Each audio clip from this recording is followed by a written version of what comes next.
नमस्कार. शिवसेना उद्धव बाळासाहेब ठाकरे पक्षाच्या वतीने आयोजित या तातडीच्या पत्रकार परिषदेमध्ये आपल्या सगळ्यांचं स्वागत आहे. हिवाळी अधिवेशन चालू आहे आणि या अधिवेशनात काही लोकाभिमुख प्रश्नांवर चर्चा होईल आणि ते प्रश्न मांडले जातील असं आम्हाला प्रकर्षाने वाटत होतं.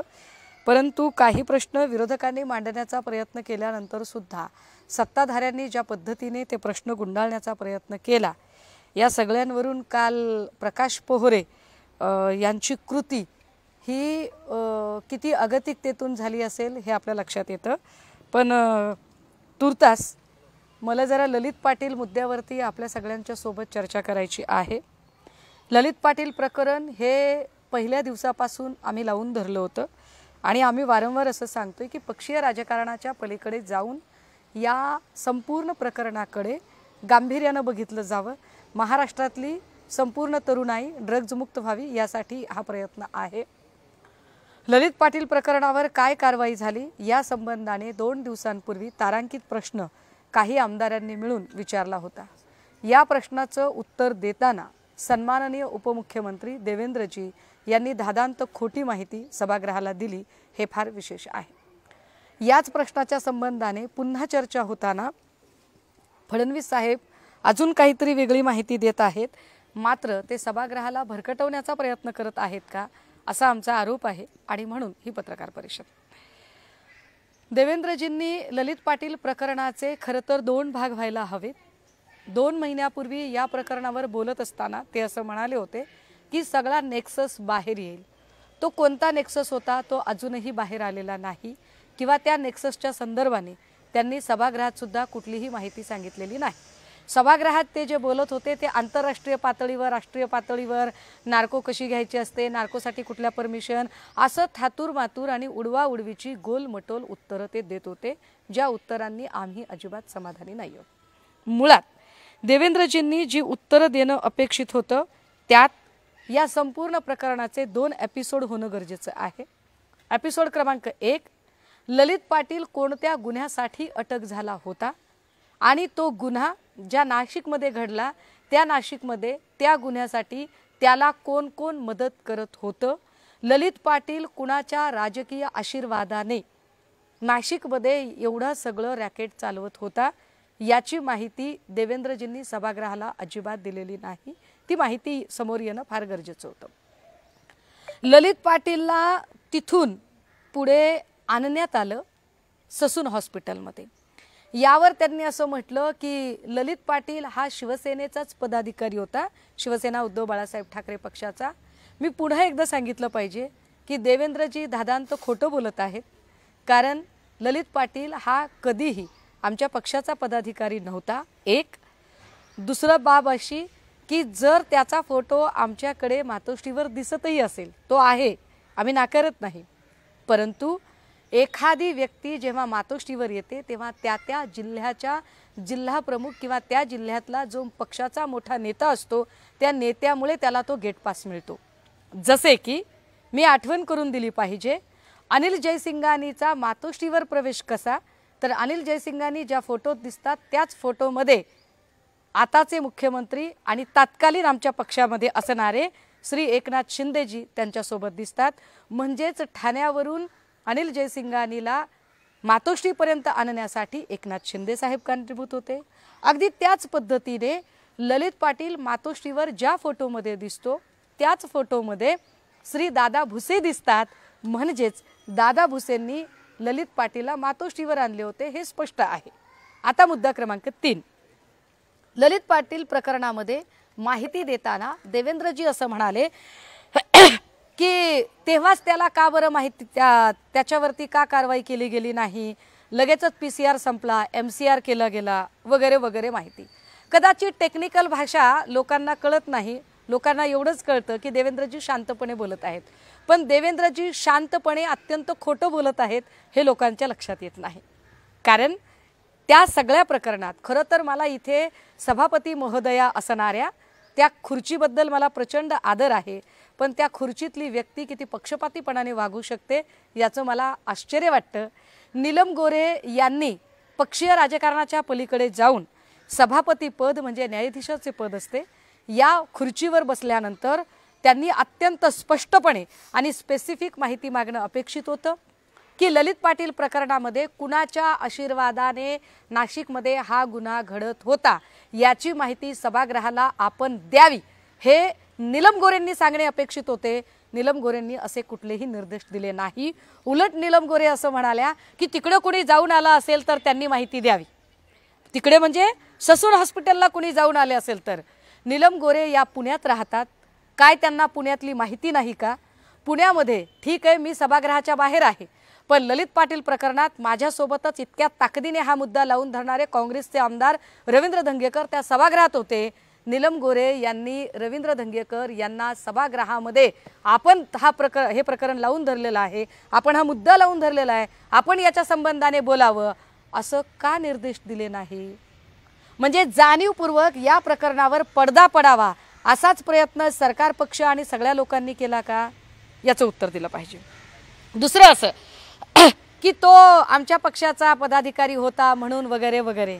मी म्हटलं की तो आमच्या पक्षाचा पदाधिकारी तर नव्हता, पण तरी सुद्धा देवेंद्रजी मला आपल्याला विचारायचे, आमच्या पक्षाच्या पदाधिकाऱ्यांची चिंता आपण कधीपासून करायला लागलात?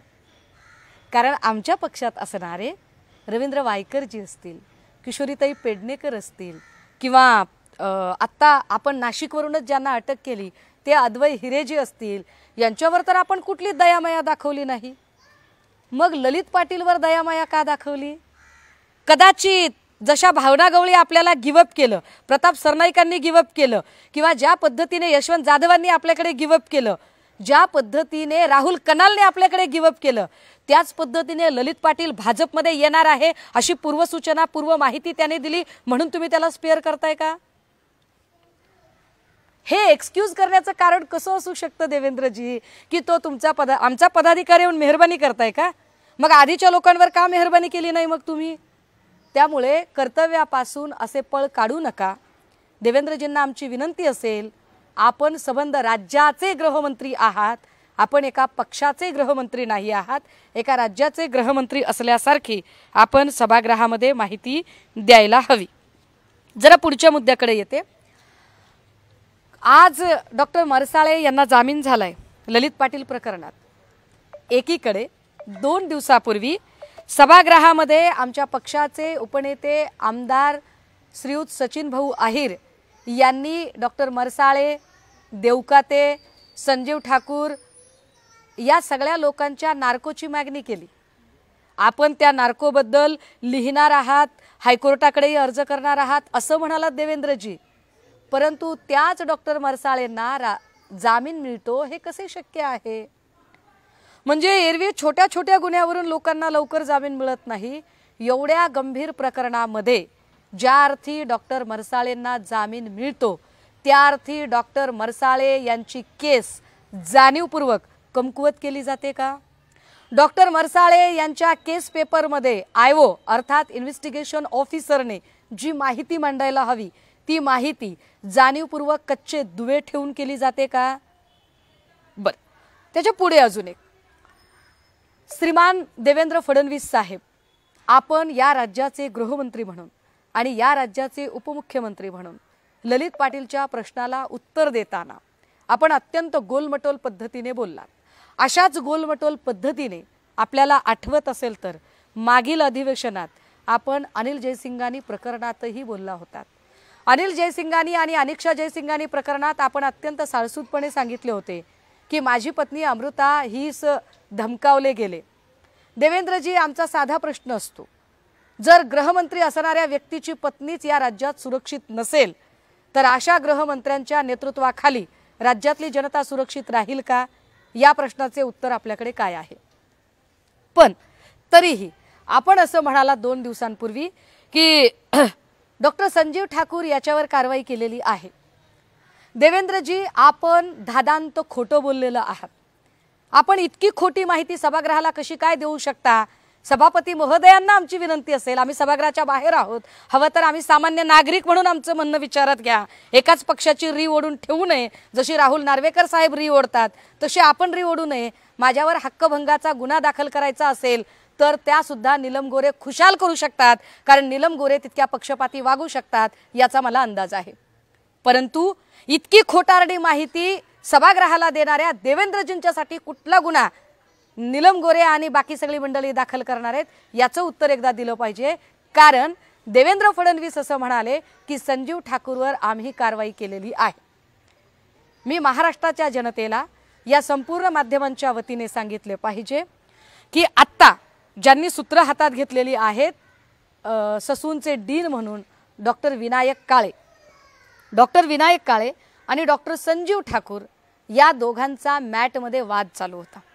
हा मॅटचा वाद चालू असताना मॅटने जो निर्वाळा दिला, जो निकाल दिला, जो आदेश दिला, त्या निर्वाळ्यानुसार, त्या निकाल आणि आदेशानुसार विनायक काळे यांना पदभार सांभाळण्याचा आदेश मिळाला आणि त्याच वेळेला त्या पदापासून दूर होण्याचा आदेश डॉक्टर संजीव ठाकूरना दिला।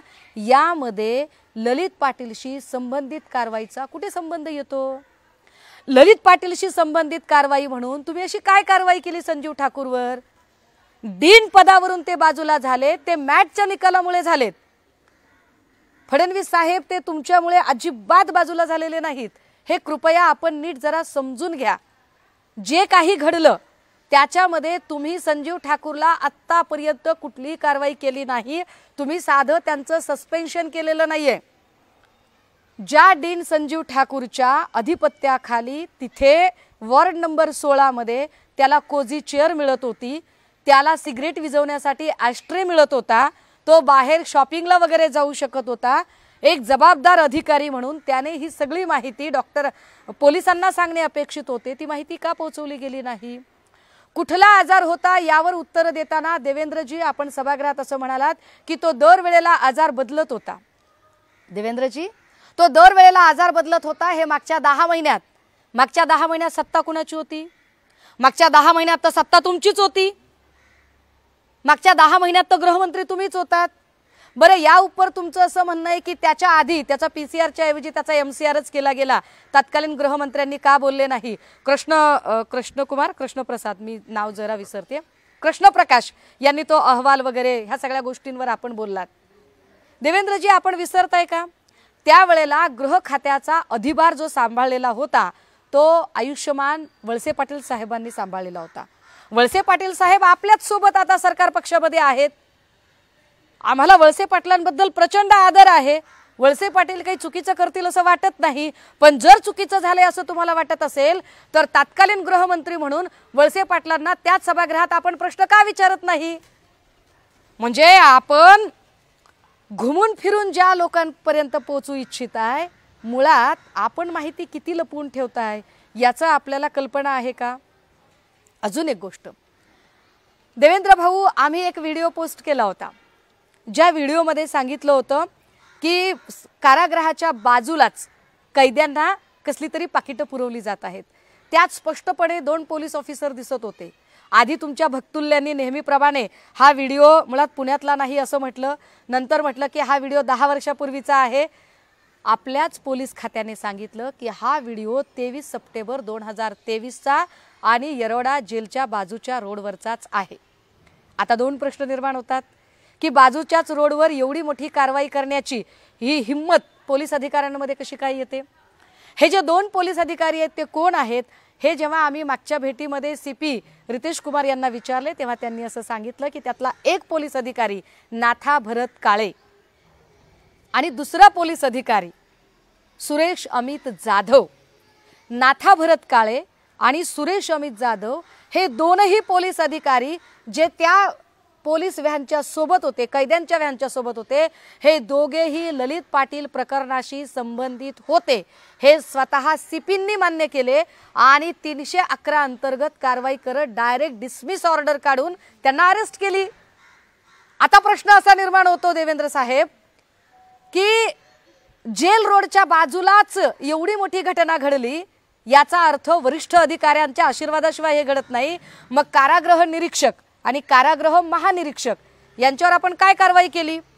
ललित पाटील प्रकरणामध्ये आपण फक्त दुसरा एपिसोड दाखवताय, ललित पाटील ससूनला दाखल झाला त्याच्या पुढचा एपिसोड आपण दाखवताय, पण मुळात ललित पाटीलला येरवडा जेलमधून हलवताना जे काही घडलं त्याच्यामध्ये कारागृह निरीक्षक आणि कारागृह महानिरीक्षक या दोघांच्या भूमिका अत्यंत महत्त्वाच्या आहेत।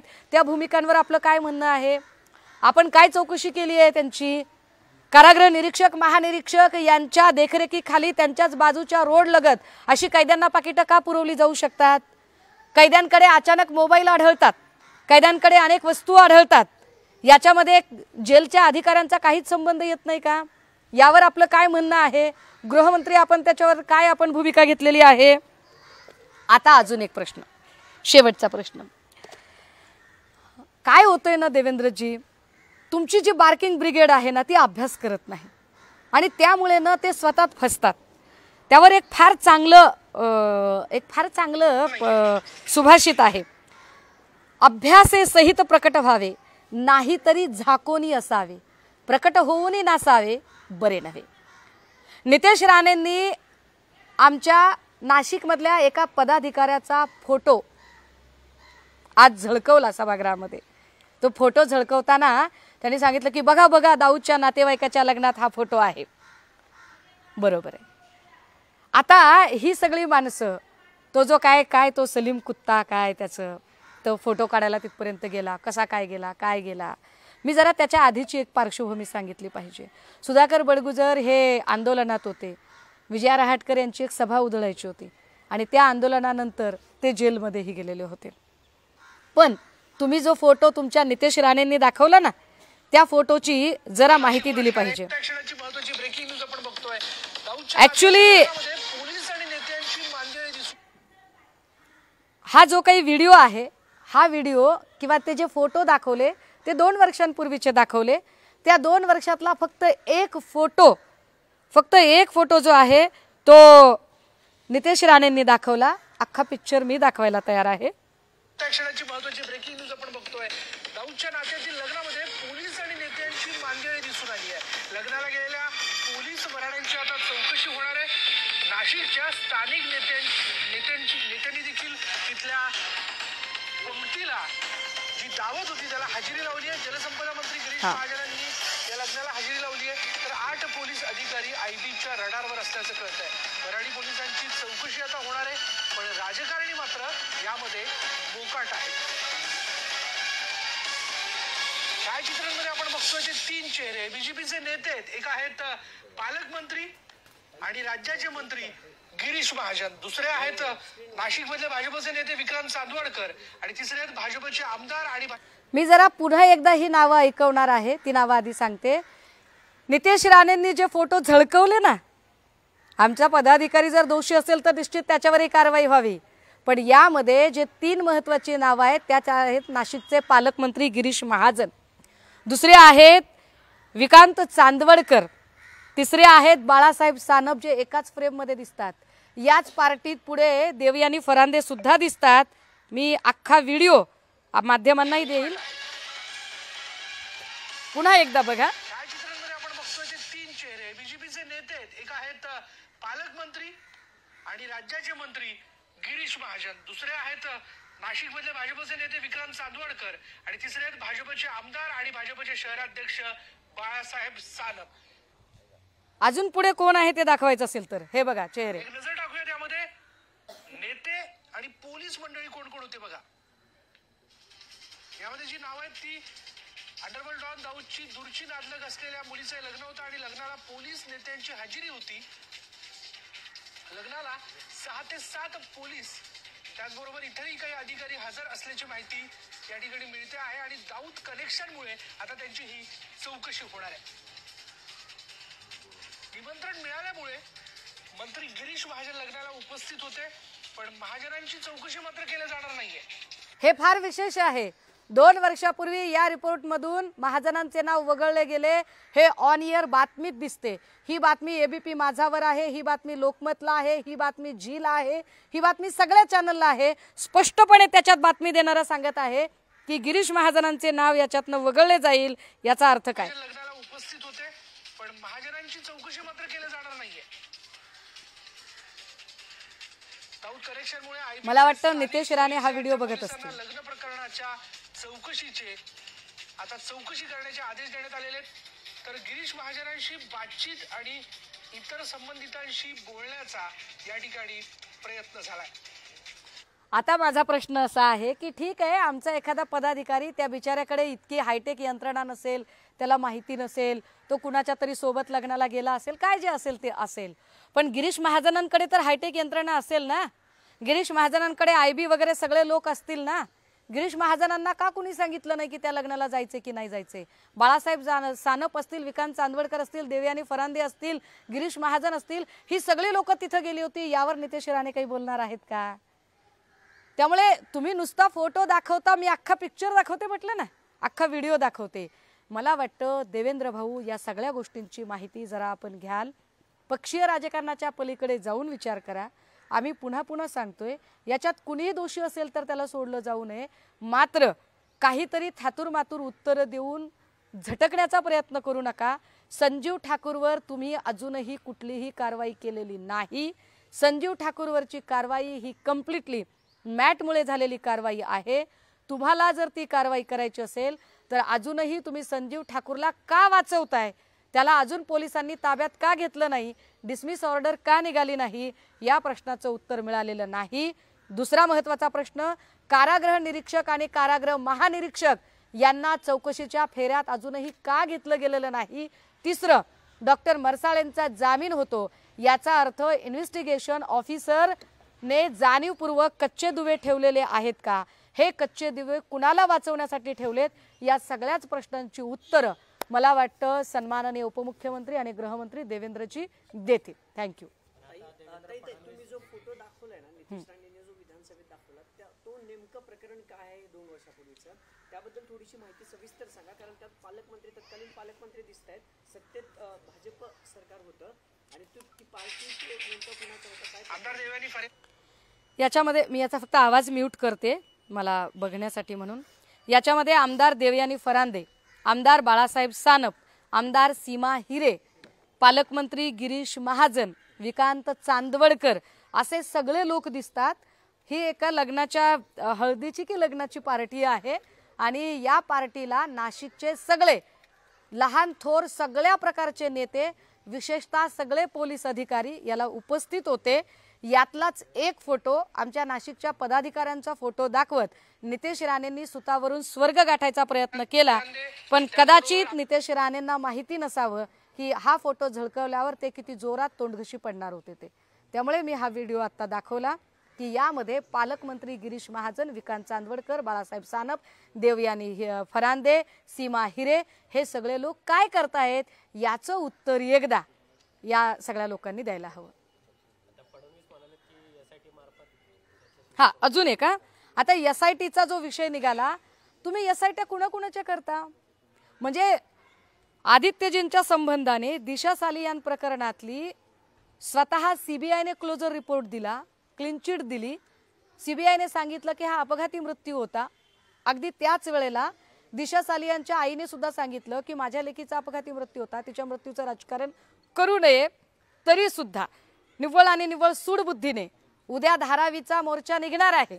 उद्याचा मोर्चा अदानींच्या विरोधात आहे, अदानींच्या विरोधातला मोर्चा आहे फक्त एवढ्यासाठी म्हणून, कारण अदानीला विरोध केला की राग येतो सगळ्यांना, अदानी यांचे परम मित्र आहेत, त्यामुळे अदानींच्या विरोधातल्या, अदानींच्या धोरणांच्या विरोधातला उद्या मोर्चा आदित्यजी काढणार आहेत म्हटलं की लगेचच यांच्या टॅक्टिक सुरू झाल्या। आमचा मुद्दा हा आहे की तुम्ही अजून 10 SIT नेमा, कर नाही त्याला डर कसली, पण अशा SIT नेमताना अनिल जयसिंगानी, अनिक्षा जयसिंगानी आणि अमृता फडणवीस हे कनेक्शन नेमकं काय होतं, यावर एक SIT अजूनही का नेमली गेली नाही, ती कधी नेमणार आहात ते सांगा। जस्टिस लोया यांचा जो संशयास्पद मृत्यू झाला, या प्रकरणावर अजूनही एकही SIT का नेमली गेली नाही, याचंही उत्तर देवेंद्रजींनी द्यावं। बाकी कुठल्याही SITला आणि कुठल्याही चौकशांना सामोरे जायला मी तयार आहोत। देश विदेशातील प्रत्येक घडामोडींचे लाईव्ह अपडेट मिळवण्यासाठी आता साम टीव्हीच्या सर्व सोशल मीडिया प्लॅटफॉर्मला लाईक, फॉलो आणि सबस्क्राईब करा। तसंच सर्व नोटिफिकेशनसाठी बेल आयकॉन प्रेस करायला विसरू नका।